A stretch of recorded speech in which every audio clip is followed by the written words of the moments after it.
We told you this was going to happen if Donald Trump was allowed back in the Oval Office. And where are all of those people who were talking about don't vote, you're not going to get anything for it? Well, guess what?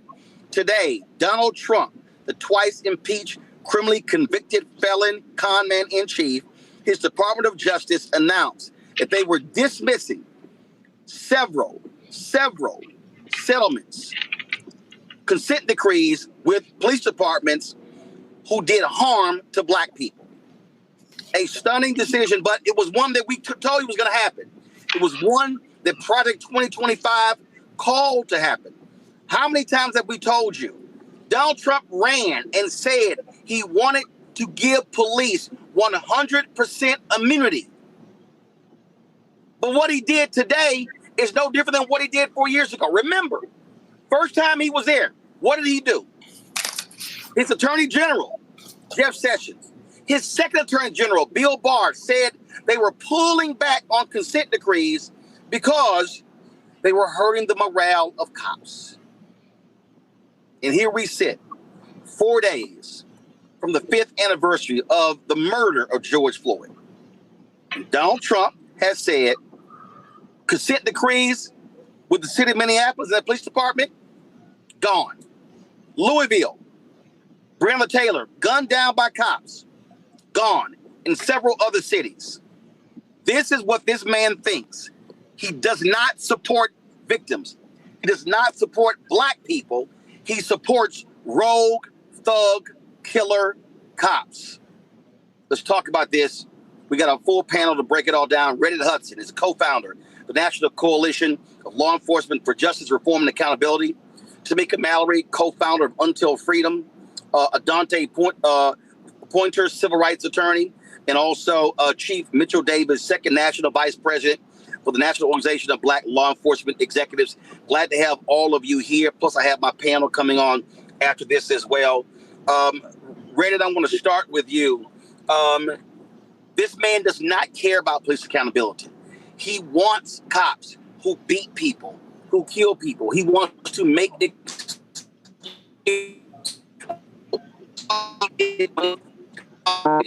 He pardoned, convicted in Washington, D.C. for causing the death after chasing a black man. He pardoned them. This is who this man is. He does not care about citizens. He cares about making cops feel good. And he said in the campaign, he wants to give them 100% immunity. That's what this is. Well, he's gone further than that. If you look at his last executive order, I got it right here. Strengthening and unleashing America's law enforcement to pursue criminals and protect the innocent. He is also planning to use his Department of Justice to defend officers in cases of abused police authority. And he's advertised that as really, I think, incentive for them to disregard any of the progress that's been made in the last 10 or so years relative to police accountability.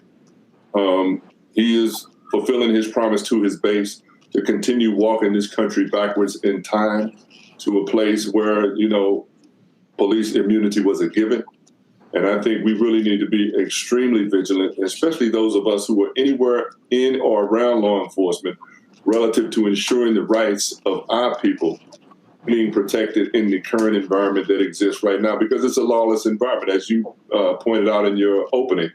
Here's a man who's a convicted felon. Talk about cracking down on crime. Does that include rape and fraud, the things that he's been convicted of? We got some work to do. Adante, I have said this since January 20th, really since November 5th, that if you are a civil rights attorney, you have looked to the Department of Justice, even under Republican presidents, to do their job.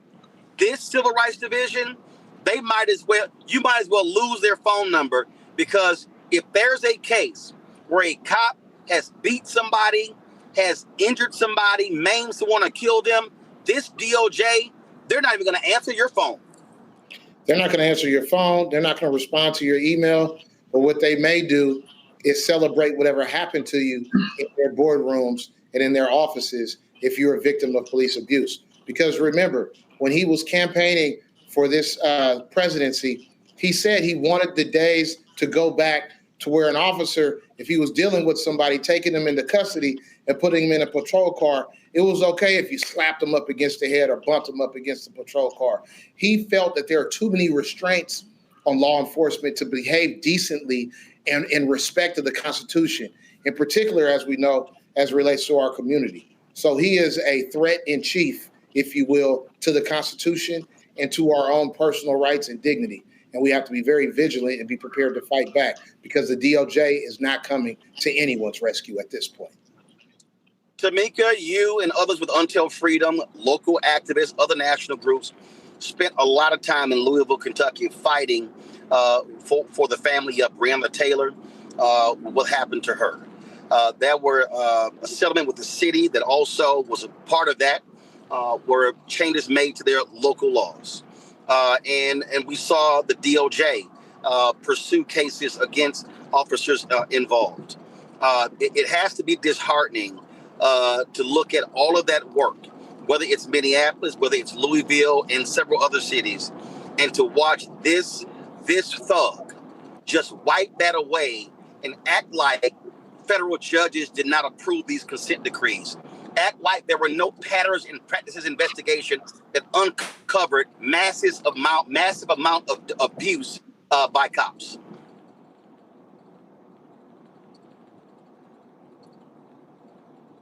Tamika, I think you're on mute. Sorry, I'm sorry. There we go. Saying there we go. I'm headed to the airport, and but I wanted to be on with you, Roland, and you said it properly, that it is very disheartening, extremely painful and frustrating.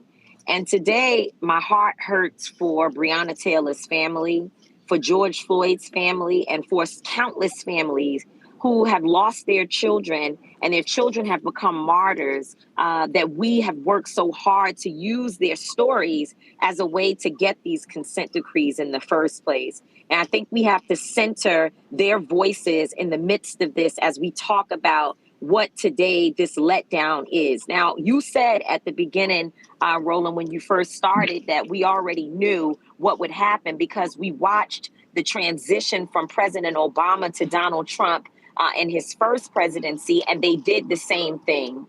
William Barr, his attorney general at that time. And so we already expected this, but we always want to posture ourselves as people who know that it is wrong and that we feel it, that we know that what is happening in this moment is a sign of oppression and certainly an authoritarian government that is dangerous, and that if they could do this one thing, God only knows what will happen over the course of the next 3.5 years.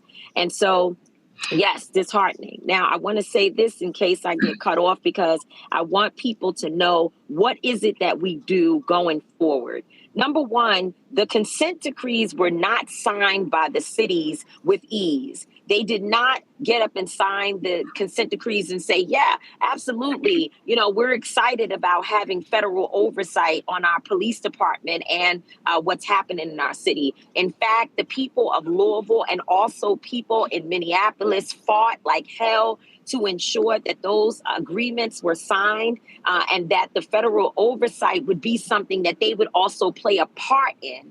And I can tell you that the folks in Louisville, Kentucky had to fight down to the last minute to ensure that their mayor agreed to what was in the consent decree. And that means that we have to ensure that the fight goes back to the local governments, to the local police departments, and on the ground level in local cities, that we know what's in the consent decree. We have the documents. We have to make sure that our activists, our organizers, our local elected officials, our local pastors and community leaders and communities are fighting to say that we still expect that you, as a leader in this city, follow what we have all found to be extreme issues within the department, where the civil rights and human rights of our citizens, and particularly Black citizens, are being violated. And if you are a mayor or you are an elected official who stands with our communities, you will still look at these documents and ensure that we follow some of the recommendations that is included. If that does not happen, we have to make sure that we either primary or ensure that we get rid of elected officials who are in position in these cities who do not follow the will of the people. That has got to be the next course of action. And in fact, as you've been saying, Roland, and we've been talking about since Donald Trump became president, the fight is local. We did not, while we may have lost a major battle on the federal level, we can still force this work to happen on the local level and in local communities. Chief Davis, they are closing civil rights investigations in Memphis, Phoenix, Oklahoma City, Trenton, New Jersey, Mount Vernon, New York, also against Louisiana State Police. Louisiana State Police has been rife with corruption. The case of the black man there who they said died in a car accident until the body cam video was released showed he was brutally beaten by cops to death. Ronald Green. Ronald Green. We've had his mother on the show numerous times. And look, we know not all cops do this, but the reality is we know that on the state level, Tamika made that point, that you've had DAs and some state attorneys general who are afraid to prosecute cops because they work closely with them. So the DOJ in many ways was a backstop if they chose not to pursue. That happened in Kentucky with that coward Daniel Cameron when he was attorney general. But what this says here, Donald Trump is saying to the police, hey, don't worry about it. You can beat people. You can be racist. You can kill people. And if it goes to the federal level, I got your back. And I'm telling you right now, there's a we've been covering this case in Los Angeles where a former deputy sheriff brutally beat a black woman who was videotaping an encounter at a supermarket. He was convicted by the jury. Trump's U.S. attorney comes in and wants to offer a post-trial, a post-verdict deal with him that would set him free. That's what we're dealing with. And so what is Noble's perspective on what we are now seeing with this Trump administration and Department of Justice? Well, Brother Martin, you said it, and well as Ms. Tamika as well, hit on several of those points that we understand that the local level is where we have to put our efforts now. We understand that what's going on in D.C., what's going on in the White House, it is what it is at this point in time. And as you said at the beginning, we knew what was going to happen. And right now, we have to make sure that the people that are at the local levels, whether that the elected officials, the appointed officials, the people that live in these communities have to hold everyone accountable for what's going on. I was actually involved with an organization with the company that was contracted to come in Louisiana and investigate the state police after Mr. Green's tragic murder. So I was involved in those things. And what we understand, and from a noble perspective, we understand that our profession, law enforcement, we literally hold the power of life and death in our hands when we go to work every day. We can take people's freedom from them every day. And with that responsibility, with that comes a lot of responsibility. And if we can't be held accountable for having such great power and such great discretion, there's something wrong. And to try to have unchecked power, that is just a disaster. And that's what's been happening historically. That's what's been going on in these communities. And we have to make sure that we have proper leadership, elected leadership. And that elected leadership puts people in place, leadership within police departments. Because, see, having consent decrees, that's the roadmap. And Ms. Tamika said it. Even though the federal government may have backed out on enforcing those, it's out there. The roadmap is out there. The instructions are out there, and the expectations are out there. So we can still hold our organizations, our police departments, our departments and our communities accountable for what's already been laid out. It doesn't require federal oversight. That was, and we heard that people they went unwillingly, but we can still proceed with those marching orders. Dante, consent decrees are not perfect. But here's what we do understand. What we understand is that when the DOJ comes in and they do a patterns in practice investigation, they are studying and they're talking to people. They're investigating. We're talking about reports have shown massive racism, cops using the N-word, all sorts of things. Trump is saying, We don't give a damn about none of that. Man, y'all gonna do what y'all do. He's definitely saying that, and we as the local council, civil rights attorneys, activists, community members, community leaders, and members of law enforcement, we still have a lane. I primarily practice in federal court, holding police officers accountable for misconduct. And I join with community leaders and activists and everyday folk to bring these lawsuits and apply pressure.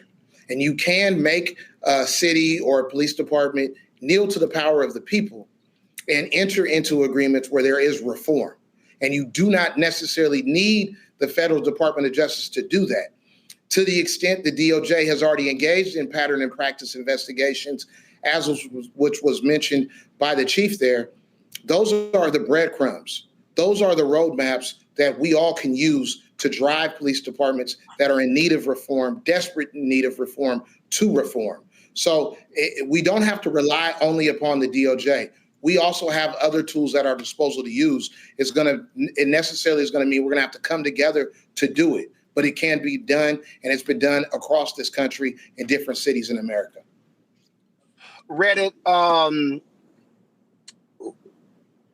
we talked about again. We've talked about again in terms of what our response is on the local. What do you say right now to the people? Not just the black people who voted for Trump. Because see, here's the deal. These MAGA Negroes, they're not gonna say nothing. Sharice Lane, Florida A&M grad, she ain't saying nothing. Pastor Darrell Scott in Cleveland, he ain't gonna say a damn thing. Of course, Brandon Tatum, the former cop, we know, he loves all of this. All them black MAGA folk ain't saying nothing. Joseph Pinion ain't saying nothing. But the people who I want you to speak to are these loudmouth ass black people who was on YouTube and all on social media telling black folk voting don't matter. You don't get anything for your vote. Wasting your time voting for Vice President Kamala Harris. Telling people she's worse than Donald Trump. These are the same folk who love the FBA folk, all of them.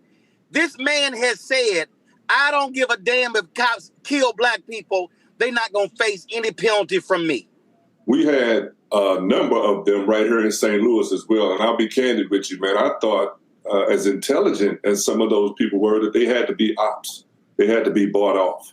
They had to be strategically placed. They couldn't possibly believe some of the things that they were saying. First, I would echo what I've heard from the attorneys and the brother from Noble, that now is the time to be proactive and aggressive in executing some of the strategies that have been laid out here right now, while there's still some semblance of a framework in which to execute those. This is a lawless land right now, man. You have a president who is ignoring the Constitution and the courts. He is arresting people without charges, without proof, and flying their asses out of the country. And the courts tell them to stop. And he said, I'm going to do what I'm going to do. What you going to do about it? So while that environment is present, we have to have a level of urgency. To those people, though, that you're describing, man, I don't know what their love for community and love for our people really is. But I would urge you, if you have any level of integrity, get your ass right back in front of a camera and speak to the fact that what this man is doing is directly injuring and damaging our communities in the present, and his policies that he's trying to shape and codify right now will damage the futures of our children and grandchildren going forward in the worst possible ways, reflecting the time before civil rights, when we were subject to any abuse that was available to anybody in power. Chief, the thing that I think is important here, this is why I wanted Noble on here, because I need people to understand that black law enforcement folk, they know the real deal. They see what's happening. In fact, and we saw what happened in Memphis. We know it's some black cops who act like a lot of white cops. So for them, it's about blue. It's about the badge and the gun and having the power. But at the end of the day, I don't care who you are, there has to be accountability. And unfortunately, there are too many folks, too many police departments, chiefs, city council members, DAs, state attorneys generals who make excuses for the conduct of cops. It says to protect and serve. That is the people, not themselves. Absolutely, Brother Martin. We have to make sure that we're doing right by all communities. Equitable policing is what has to happen. Noble's motto is justice by action, and we call ourselves the conscience of law enforcement, and we're responsible for holding people accountable for not doing their jobs. You know, you talk about state's attorneys, district attorney. We had a district attorney here, a state's attorney here in Cook County, Kim Fox. There was a group of white chiefs that came together to have a vote of no confidence because she was fighting for equitable policing and holding police officers accountable. That culture is so entrenched in our society that any disruption to that apple cart, anybody trying to take away that power that that institution has, is going to be met with force. Personally, we at Noble, we're faced with that because we stand up for what's right for all communities. You know, when you do what's right for everybody, you do what's right for everybody. That's how it ends up working out. But that's equitable. That's not privilege or anything else. And we have to fight to gain the ground that we're losing right now. We're losing it at a fast pace, but we cannot give up the fight.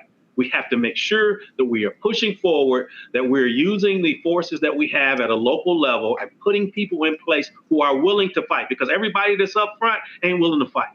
We've got to have people who are unapologetic about doing what's right and doing it for the right reasons. And when we do that, as far as Noble is concerned, we are justice by action, and we are the conscience of law enforcement, and we do that unapologetically. Lots of work to be done, and I'll say this here, next year are congressional races. Every single person running, Democrat or Republican, should be asked about this. And if there is a mobilizing effort, it needs to be happening now. And let me also say this here.